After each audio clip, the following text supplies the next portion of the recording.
힘없는 아기 모세에서 도망자 모세로 자라다.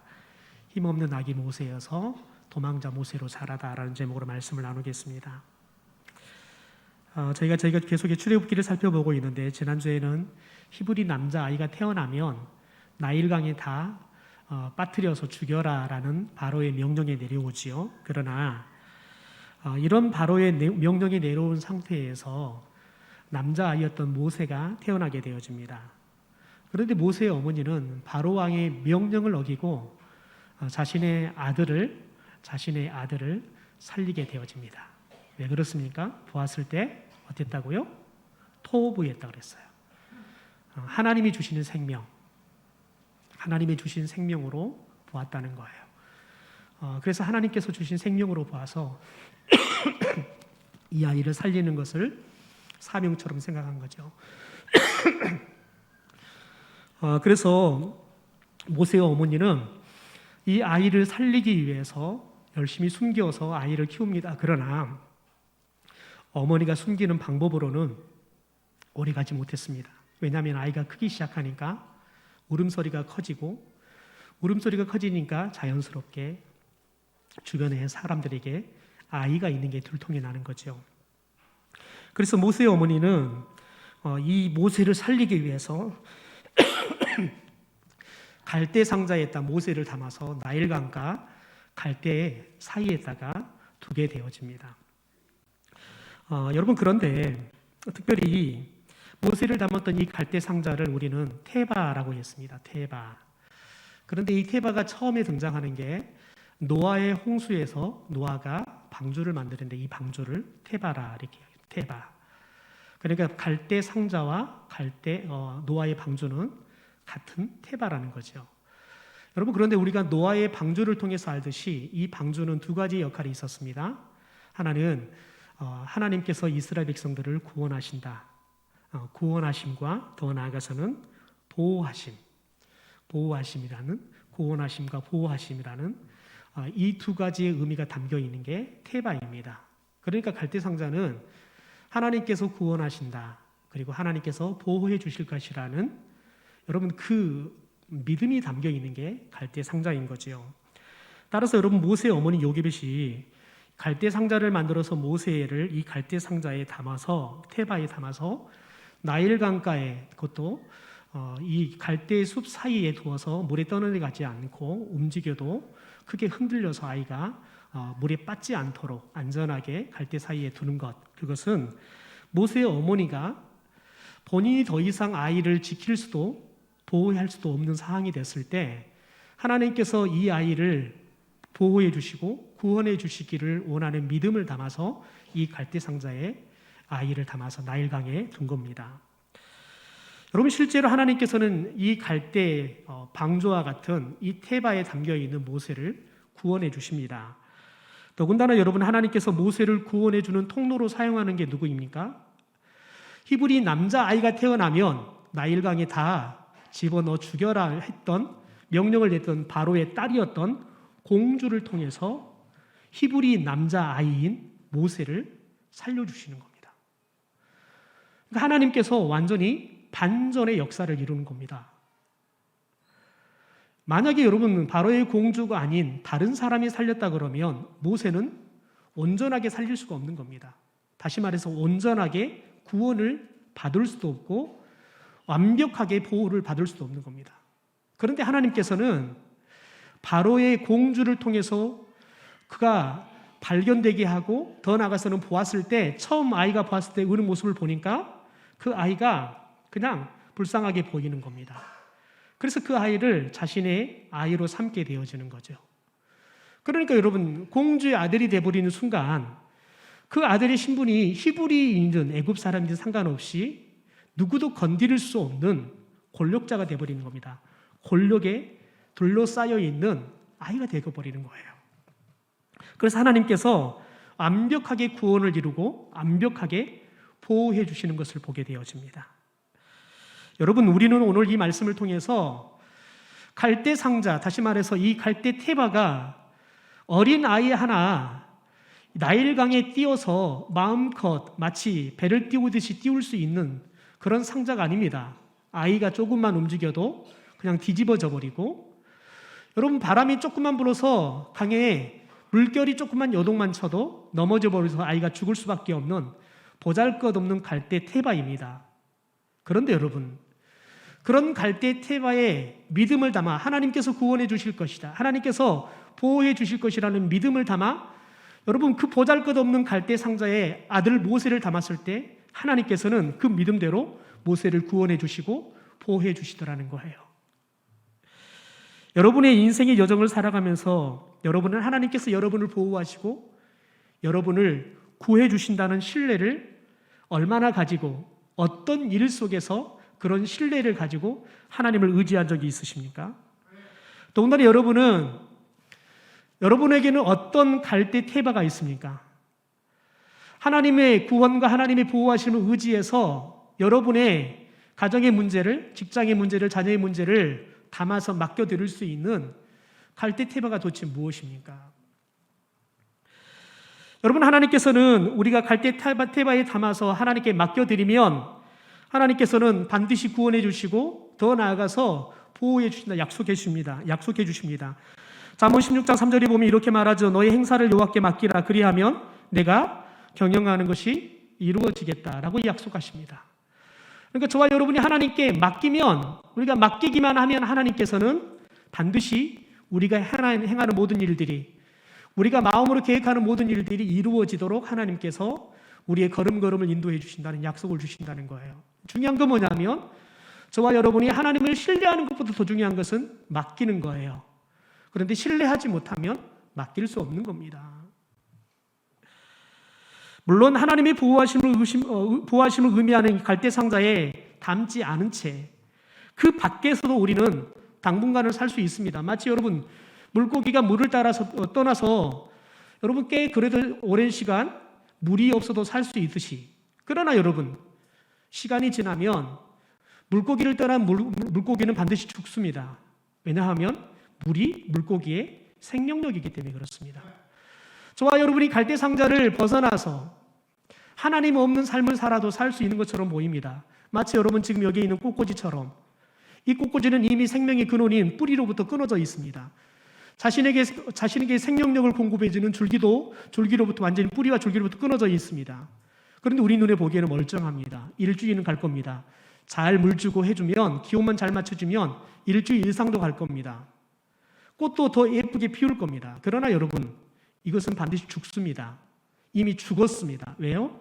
생명의 근원으로부터 떠나버렸기 때문에 그렇습니다. 여러분, 오늘날 많은 사람들은 하나님의 보호하심, 하나님의 구원하심이 없어도 우리는 살 수 있다 생각합니다. 심지어 여러분 요즘 수많은 젊은이들은 부모님의 그늘에서 벗어나도, 부모님의 터치가 없어도 살 수 있다 생각합니다. 그래서 부모님의 터치를 받는 것을 싫어합니다. 부모님의 잔소리도 싫어합니다. 왜 그럴까요? 왜냐하면 제도가 좋아서, 그리고 밖에 나가면 그냥 손쉽게 돈도 벌 수 있고, 그리고 더 나아가서는 먹고 살아가는 데서는 크게 문제를 느끼지 않을 수 있는 시대가 되어버렸기 때문에 그렇습니다. 그러니까 너무 풍요로워서 하나님 없이도 우리들이 먹고 사는 데 문제가 없더라는 거예요. 그냥 우리들이 하루 세 끼만 먹고 산다 그러면, 여러분 그러면 아르바이트를 해서도 먹고 사는 데 아무런 문제가 되지 않습니다. 그만큼 우리들이 많은 돈을 벌려고 생각하지 않고 돈을 적게 벌고 좀 고생하려고 생각하면 우리가 일할 수 있는 자리는 너무 많습니다. 한국 사람들을 다 채용하지 못해서, 한국 사람들 자리를 다 채용하지 못해서 외국인들을 불러다가 일을 시켜야 하는 형편이 바로 우리나라 형편이기 때문에 그렇습니다. 여러분, 그래서 우리에게는 어떤 무의식적인 믿음이 있냐면 하나님께 기도하지 않아도 우리가 하나님 없이도 살 수 있다 생각합니다. 그러나 여러분, 내일은 광복절이지만 해방 이후 일제시대, 더 나아가서는 여러분 6.25 전쟁 이후에 우리의 여러분 선조들은 하나님 없이는 살 수 없다는 믿음을 갖고 살았습니다. 내가 굶어 죽을지라도 하나님을 위해서라 그러면 성미를 드리고, 하나님을 위해서라 그러면 기꺼이 헌금을 드리는 게 우리 선조들의 믿음이었습니다. 왜냐하면 하나님이 내게 은혜를 주지 않으면 살 수 있는 길이 없었기 때문에 그렇습니다. 하나님이 먹을 양식을 주지 않으면 보릿고개는 다 굶어 죽어야 하기 때문에 그렇습니다. 그래서 우리는 철저하게 하나님을 의지하지 않고는 살 수 있는 길이 없었습니다. 그래서 오히려 더 믿음으로 산다는 것이 오히려 더 간단했을 수도 있습니다.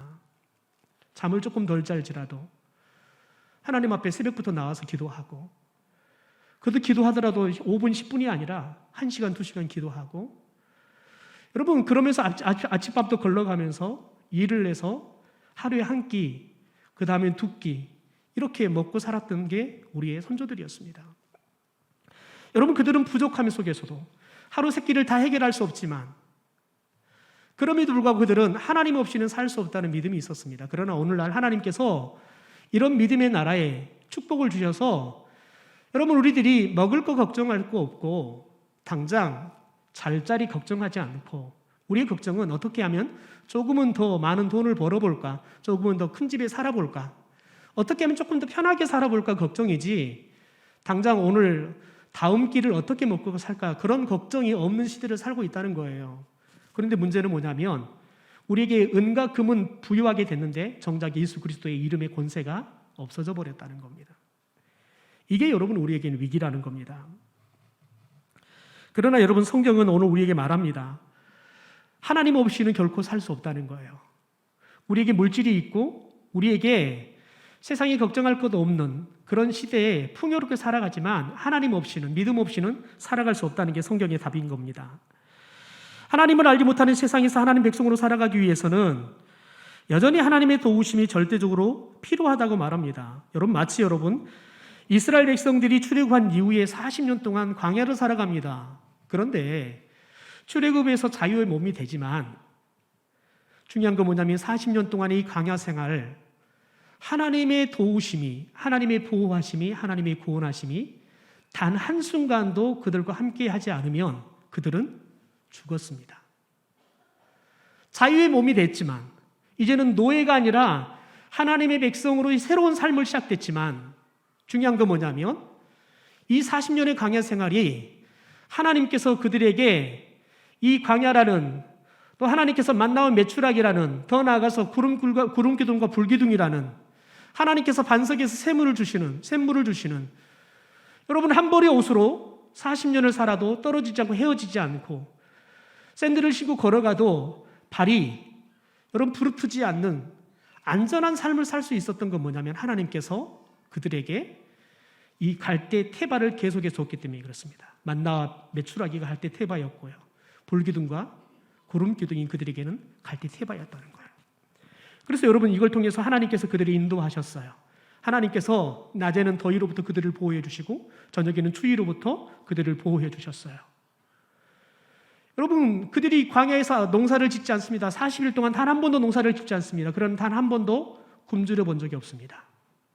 하나님께서 먹이시고 입히셨던 거지요. 그러니까 여러분 그들은 출애굽에서 자유의 몸이 되었지만, 하나님 백성이 되었지만 여전히 하나님께서 그들에게 갈대 테바라는 또 다른 갈대 테바를 허락해 주지 않으면 살 수 없는 존재였다는 겁니다. 여러분 이처럼 하나님의 백성은 바로에게서도 나와야 합니다. 세상으로부터도 나와야 합니다. 그러나 갈대 상자에서는, 갈대 테바에서는 절대 나와서는 안 되는 겁니다. 여러분 이스라엘 백성들에게 특별히 이 가나안 땅에서요, 여러분 이스라엘 백성들에게 이 가나안 땅은 과연 뭐였을까요? 이 광야에 그들에게 갈대 테바가 있었습니다.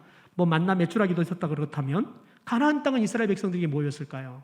여러분 이 가나안 땅조차도 갈대 상자 테바였다는 거예요. 왜냐하면 하나님이 주신 거였어요. 여러분 가나안 땅에 들어가면 만사가 형통이 아니었어요. 언제나 위험이 따랐어요. 그런데 중요한 건 뭐냐면 그곳이 하나님이 우리에게 주신 땅이라는 믿음이 있고 그것을 떠나지 않으면 위협이 있지만 그러나 넘어지지는 않았어요. 그러나 여러분 그것을 떠나기 시작할 때 사람들은 여러분 위험이 진짜 찾아오는 거예요. 그러니까 이스라엘 백성에게도 이 가나안 땅은 갈대 상자였던 거지요. 그러니까 이스라엘 백성들은 광야 40년도 하나님의 갈대 테바가 함께 있고요, 이 가나안 땅도 그들에게는 갈대 테바로 이스라엘 백성들과 함께하며 그들을 보호하고 구원하는 땅이 되었다는 겁니다. 여러분 오늘날 우리에게 갈대 상자는 뭘까요? 여러분, 오늘날 우리에게 갈대상자는 하나님의 말씀 성경인 줄 믿습니다. 하나님의 말씀인 성경이 우리에게 구원을 주십니다. 우리가 하나님의 말씀을 들을 때 우리를 인도하시고 말씀이 우리를 보호하실 줄 믿습니다. 우리가 말씀을 지키면 그 말씀이 우리를 지켜주실 줄 믿습니다. 또한 여러분, 이 시대 우리 가운데 하나님 주신 갈대상자가 뭘까요? 예수 그리스도의 몸인 이 교회 공동체가 우리의 갈대상자인 줄 믿습니다. 여러분, 우리가 예수 그리스도 안에 있을 때 저와 여러분이 새로운 피조물로 거듭나 구원을 받은 줄 믿습니다. 그래서 우리가 교회를 이루었어요.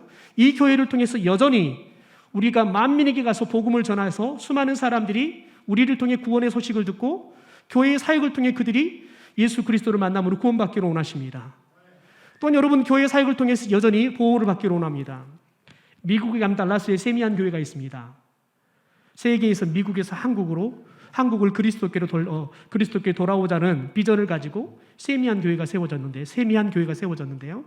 여러분, 이 교회가 참 잘하는 사역이 있습니다. 그건 뭐냐면, 가령 예를 들면 모슬림 국가에 있는 목사들이 나라의 추방이 되어 살 곳이 없어요. 더 나아가서 그들은 교회도 조금해 먹고 살 게 없어요. 그러면 이 달라스에 있는 그런 연약한 교회 목사들을 지원하는 일들을 하는 거예요. 그들을 보호해주고 그들이 계속 사역할 수 있도록 격려해주고 필요한 것들을 지원해주는 일을 하는 거지요. 다시 말해 세미한 교회가 여러분, 그런 특별히 모슬림 국가의 교회들과 목회자들에게는 여러분, 그들을 구원해 주신 하나님의 손길이 된 거죠. 그들을 보호해 주신 하나님의 손길이 된 거지요. 하나님께서는 교회 공동체를 통해서 오늘도 구원의 역사를 이루어 가십니다. 교회 공동체를 통해서 하나님의 백성들을 보호하고 인도하고 계신 줄 믿습니다. 그러므로 여러분, 저와 여러분이 우리가 세상을 떠나서 하나님 앞으로 나와야 되지만, 그러나 절대 저와 여러분이 말씀을 떠나서는 안 될 줄 믿습니다. 우리가 교회 공동체를 떠나서는 절대 안 될 줄 믿습니다. 그러면 하나님의 구원으로부터, 하나님 보호하심으로부터 여러분 떠나버리기 때문에 그렇습니다. 2장 중반부를 보면, 특별히 오늘 읽었던 부분이 중반부지요. 갈대상자에 담긴 모세 이후의 삶에 대한 이야기 계속이 나옵니다. 2장 10절에 보면 갈대상자에 담겨 살았던 어린아이가 자랐다라고 이야기해요. 그리고 또 11절에 보면 모세가 장성했다라고 이야기합니다. 그런데 여기서 자랐다, 장성했단 말은 히브리어로 따라할까요? 가달. 네, 가달이라는 말입니다. 여러분, 그런데 이 가달, 10절에서 이 가달, 자랐다는 말은 바로 공주의 아들이었던 모세가 바로 공주의 딸에게 중요한 역할을 하는 그 바로 공주의 아들로 성장했다는 말이에요. 그리고 11절에서의 장성했다는 말은 11절 이후에 나오는 본문의 이야기를 우리가 보면 알듯이 히브리 민족에게 중요한 인물로 성장했다는 겁니다. 특별히 여러분, 11절에서의 가달은 육체적으로, 더 나아가서 여러분 생물학적으로 성장했다는 그런 의미보다 정신적으로 성장했다는 의미가 더 크다는 거예요. 그런데 이렇게 자라고 성장해서 특별히 나이 40이 돼요.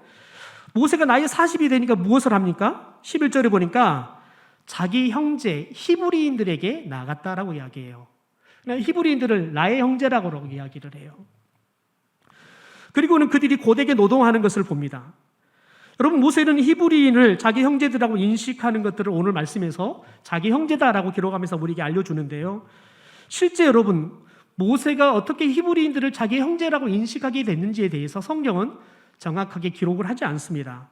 우리가 예측하는 건 뭐냐면 요게벳이 젖을 떼기까지, 그래서 바로의 공주에게 아이를 가져다 줄 때까지 직접 키웠을 때 아마 이때 기도로 키우고 말씀으로 키우고 그래 끊임없이 너는 히브리인이다 그러면서 그런 애국심과 더 나가서 신앙심들을 가르쳤을 것이다 라고 이야기합니다. 그래서 아마 모세는 아마 히브리인이 자신의 형제인 것을 알았을 것이다 라고 이야기를 하는 겁니다. 그러나 정확한 것은 알 수가 없습니다. 가령 예를 들면 여러분 애니메이션 영화였던 이집트 왕자에 보면 그곳에서는 모세가 처음에는 자신이 히브리인이라는 것을 몰랐습니다. 그리고 나중에서야 자신이 히브리인이라는 것을 알고 난 다음에 이것을 부정하기 위해서 굉장히 괴로워하는 모습들이 나옵니다. 이집트 왕자 같은 경우도 실은 여러 가지 고고학 자료를 가지고 검증된 내용들을 가지고 영화를 만들었기 때문에 굳이 여러분 우리가 성경에 정답이 나왔다는 틀렸다라고 말할 수 있지만 성경에 정확하게 정답이 나오지 않았기 때문에 또 그것이 틀렸다고 말할 수도 없는 거지요. 여러분 그런데 오늘 본문에 보면 모세의 어머니가 자신의 품속에 자랐던 그 아기 2장 10절에 보니까 그 아기가 자랐다라고만 짧게만 언급해요. 그러니까 어머니가 무슨 교육을 시켰다라는 말도 없고요. 히브리인 지도자로 모세가 자랐다. 다시 말해서 이스라엘 백성들을 출애굽시킬 지도자로 자라났다 이런 말도 전혀 언급되지 않습니다. 단지 2장 11절에 보면 모세가 장성했다 그러는데 나이가 40이 됐다라고만 가르쳐주고 있는 것을 보게 되어집니다. 그러니까 공주의 아들이 된 이후에 모세는 공주의 아들로서 나이가 40이 된 겁니다. 모세는 애굽의 왕궁에서 지도자로서 갖춰야 할 소양들을 배웠을 것이다 우리는 예측해요. 왜냐하면 보통 애굽의 왕실에는 만 4세가 되기 시작하면 그때부터 교육을 시작한대요. 보통 12년 동안을 교육을 하는데 어떤 교육을 하냐면 읽기, 쓰기, 계산하기, 문자를 배우고 글을 배우고 또 더 상급 학년으로 올라가게 되어지면 아카드어, 가나안어, 애국어들을 가르쳤다 그래요. 더 나아가서는 수학도 가르쳤고 말을 잘할 수 있도록 수사학도 가르쳤고요. 더 나아가서는 체육도 가르쳤고요. 전차를 운전하는 법도 궁술도 또한 무기를 다루는 이런 군사훈련들도 함께 시켰다는 거예요. 그래서 모세는 아마 애굽의 왕자들이 그리고 왕족들이 배우는 이런 특별한 교육과 특별한 군사훈련들을 아마 다 받으면서 나이 40이 됐을 것이다 예측합니다. 그러나 성경은 모세가 히브리인으로 교육을 잘 받았다 이런 말은 전혀 쓰지 않습니다. 그리고 나이가 40이 됐는데도 모세가 자랐는데 그런 좋은 지도자로 자랐다라고 기록하지도 않는다는 겁니다. 그냥 모세가 어린 나이가 등장하고 나이 40으로 자라고 성장했다. 그러니까 여러분 어린 나이에 졌을 땐 그 나이부터 해서 40까지 자라는 것을 한 일절로 그냥 딱 압축해서 신속하게 자랐다는 것만 성장했다는 것만 우리에게 이야기하고 있는 것을 보게 되어집니다.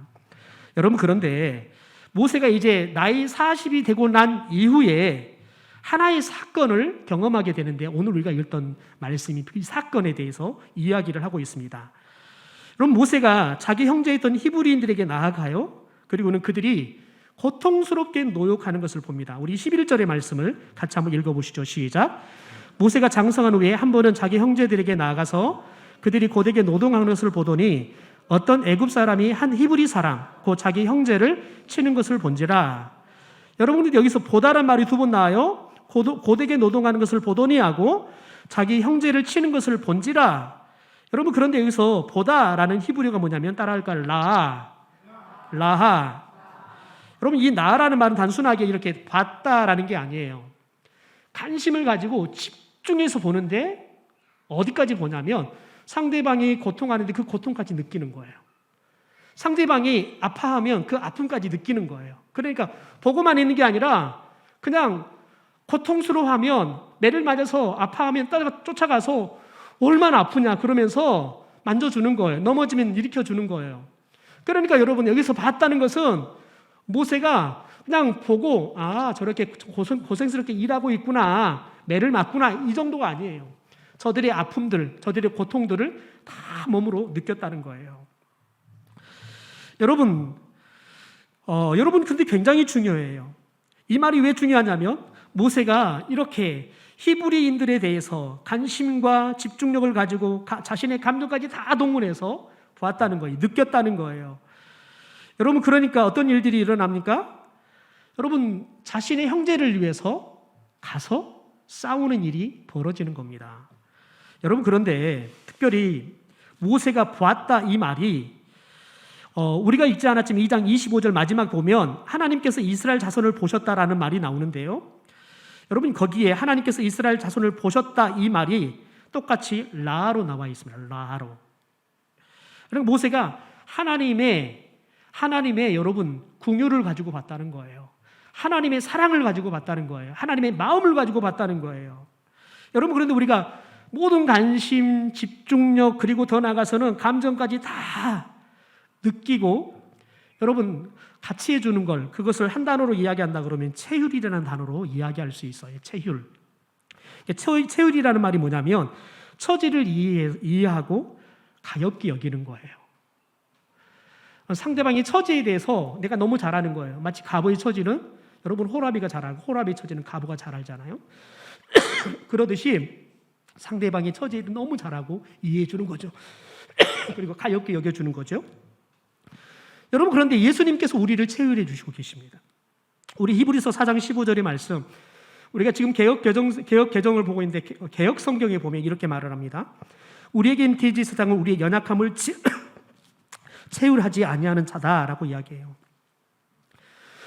예수님은 우리를 채울하시는 분이라는 거예요. 왜냐하면 예수님도 우리가 똑같이 연약한 몸을 가지고 이 땅에 오셨어요.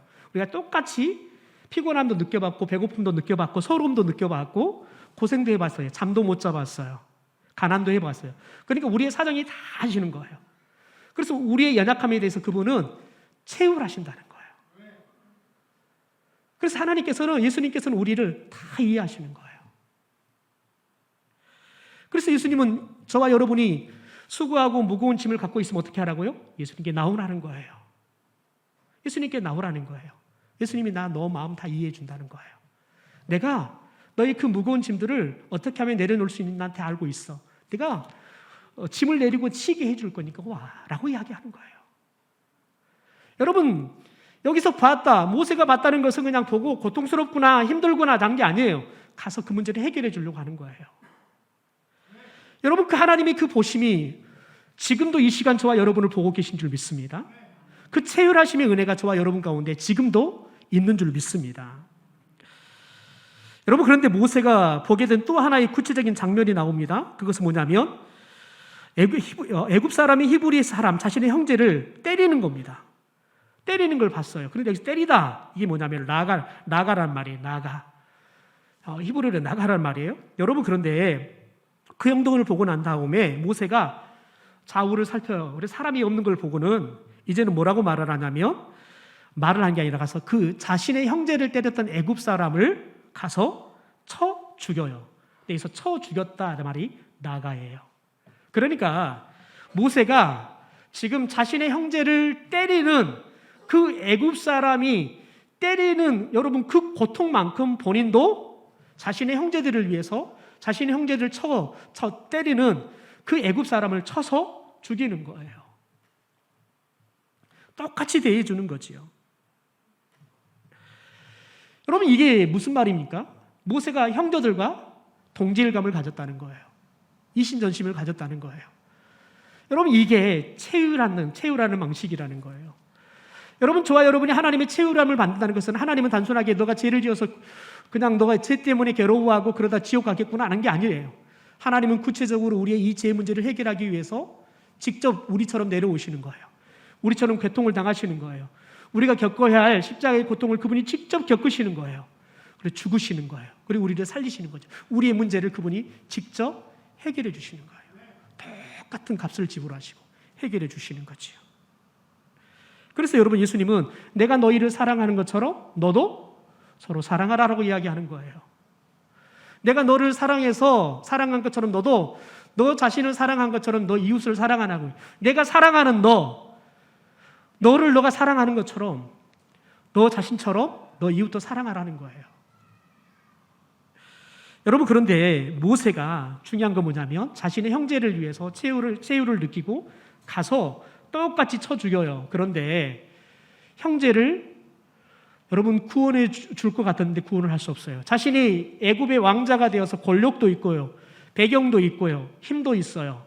싸울 수 있는 능력도 있어요. 군사훈련을 받았으니까요. 그러니까 자신이 나서면 자신의 형제들인 히브리 사람들을 구원할 수 있고 자신이 지켜줄 수 있을 거라 나섰어요. 여러분, 그런데 어떤 영향력도 미칠 수 없었어요.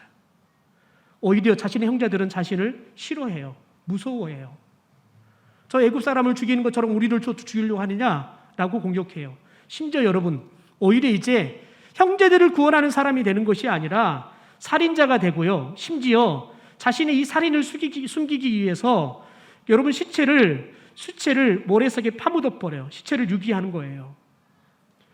시체를 은닉해서 범죄를 저지르고 이제 살기 위해서 여러분 자신이 살기 위해서 미디안 강요로 도망가는 신세가 되고 말아요. 여러분 생각해 보십시오. 모세가 하나님의 구원을 받았어요. 그래서 어떻게 보면 히브리 사람들 중에서 가장 큰 축복을 받은 거지요. 왜냐하면 가장 완벽하고 가장 확실한 구원과 보호를 받고 더 나아가서 거기에 머무는 게 아니라 하나님께서 그가 최고의 교육과 가장 건강한 사람으로 자랄 수 있는 모든 요건들을 다 주셨어요. 여러분, 그래서 실제 애굽의 왕족으로 자랐죠. 권력도 가졌죠. 여러분, 그런데 그거면 자신의 동족을 구원할 수 있을 거라고 생각했어요. 지킬 수 있을 거라고 생각했어요. 그런데 나섰는데 지키기는커녕 오히려 자신도 못 지키는 사람이 돼버린 거예요. 왜 그럴까요? 모세가 착각했던 게 있어요. 두 가지예요. 첫째는 여러분, 하나님 이스라엘 백성들을 보호하고 구원할 수 있는 분은 사람이 아니라 누구예요? 하나님만이 하실 수 있는 거예요. 여러분, 저와 여러분을 구원할 수 있는 분은 오직 예수 그리스도 한 분인 줄 믿습니다. 세상에 어떤 사람도 우리를 구원할 수 없습니다. 우리를 보호해 줄 수도 없습니다. 오직 예수 그리스도만 우리를 구원해 줄 수 있습니다. 우리를 지켜줄 수 있습니다. 더 나아가 여러분, 하나님께서는 모세가 최고의 교육을 받고 최고의 권력도 가졌어요. 다른 사람이 보기에는 어떻게 보면 완벽한 리더로 이미 성장했어요. 그런데 하나님은 모세를 이스라엘을 구원할 지도자다 콜링하지 않아요. 다시 말해서 아직 하나님의 콜링이 없어요. 하나님이 아직 그에게 지도자를 세우지 않았어요. 그런데 그가 지도자 노릇을 한 거예요. 여러분, 우리가 하나님의 일을 하는 건 굉장히 소중해요. 그러나 하나님이 세우지 않는 일을 하는 것은 하나님의 일을 하는 것이 아니라 오히려 하나님의 일을 망가뜨리는 게 되는 거예요. 그래서 저와 여러분이 하나님이 내게 주신 일인지 하나님이 지금 내게 하라고 하시는 것인지, 여러분 가령 예를 들면 이러는 거예요. 여러분, 다윗은 하나님의 성전을 짓고 싶었어요. 다 준비했어요. 그런데 하나님은 다윗에게 성전 짓는 걸 허락하지 않아요. 누구에게 허락해요? 그의 아들 솔로몬에게 허락해요. 여러분, 하고 싶다 그래서 그게 하나님께 꼭 드리고 싶다 그래서 하나님은 허락하는 게 아니에요. 여러분, 우리가 잘 알아야 할 것은 뭐냐면 하나님의 일은 여러분 하나님을 사랑하는 사람이 다 하는 게 아니에요. 하나님이 맡긴 사명자가 하는 거예요. 그것도 하나님의 때가 되면 하는 거예요. 이제 우리가 사랑방을 9월이 되면 시작이 될 겁니다. 코로나가 더 심해지지 않은 이상은 저희들이 추석이 지나고 나면 사랑방을 시작할 겁니다. 여러분, 저 사랑방은 하나님이 세우시는 교회 사역이에요. 여러분, 하나님께서 소그룹 교회를 세우는 게 사랑방 사역이에요. 사랑방은 단순하게 우리의 모임이 아니라 교회를 세우는 거예요. 우리가 살고 있는 그 지역에 여러분 교회를 세우는 거예요. 왜냐하면 예수님께서는 제자들을 훈련시켜서 마지막 사역의 목적이 뭐였냐면 교회를 세우는 거였어요. 그 교회를 통해서 복음의 역사를 계속 이루어가기 때문에 그렇습니다. 여러분, 교회는 예수 그리스도의 피값으로만 세워집니다. 교회는 복음으로만 세워집니다. 교회는 기도와 성령의 역사로만 세워지는 거예요. 더 중요한 건 뭐냐면 하나님의 때가 돼야 되는 거예요. 여러분, 저와 여러분이 기도할 것은 하나님, 이 사역을 위해서 저희를 사용해 주십시오. 하나님, 저 9월이 하나님의 때가 되기를 원합니다. 그래서 우리는 할 수 없다고 하지만 그러나 하나님이 하시면 될 줄 믿습니다. 정말 건강한 교회가 세워져서 지금도 여전히 죽어가는 사람들에게 복음을 전하고 살리는 역사를 이루는 사랑방이 되게 하옵소서. 저와 여러분이 기도했으면 좋겠습니다. 더 중요한 건 하나님, 저를 좀 들어 사용해 주십시오. 저와 여러분이 기도하고 하나님께 쓰임 받기를 위해서 저와 여러분이 기꺼이 저와 여러분을 드릴 수 있는 사람들이 되기를 주님의 이름으로 축원합니다.